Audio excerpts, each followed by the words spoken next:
بسم اللہ الرحمن الرحیم نحمدہ ونصلی علی رسولہ الکریم۔ آپ کے سامنے مختصر 6 نمبر عرض کر رہا ہوں، لیکن گزارش یہ ہے کہ اس کو اپنا معمول نہیں بنانا۔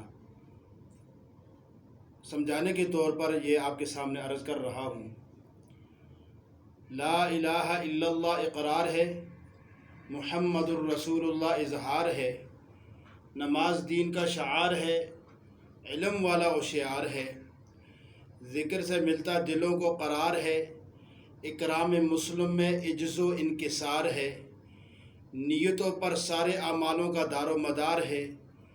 دعوت و تبلیغ سے دین زندہ رہتا سدا بہار ہے، اس کام کو کرنے والوں سے اللہ اور رسول کو پیار ہے، آپ کا کیا ارادہ ہے بندہ بھی تیار ہے۔ جنت ہر مسلمان کو ملے گی الحمدللہ انشاءاللہ، اگرچہ وہ اپنی سزا بھگتنے کے بعد ہی کیوں نہ ملے، لیکن اس کے اعمال کے بقدر اس کو جنت ملے گی، جنت کے درجات ملیں گے۔ لیکن جنت الفردوس یہ ساری جنتوں کی چھت ہوگی، یہ سب سے اوپر ہوگی، اور یہ انبیاء علیہ السلام کے لیے اللہ نے تیار کی ہے، اپنے دست مبارک سے تیار کی ہے، اور روزانہ 5 مرتبہ اللہ تبارک و تعالیٰ اس کو سجاتے ہیں۔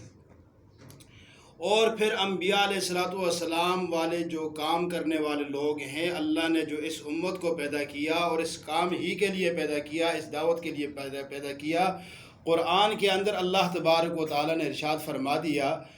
کنتم خیر امت اخرجت للناس تأمرون بالمعروف وتنہون عن المنکر وتؤمنون باللہ۔ دوسری جگہ پر اللہ تبارک و تعالیٰ نے ارشاد فرمایا، قل هذه سبیلی ادعو الی اللہ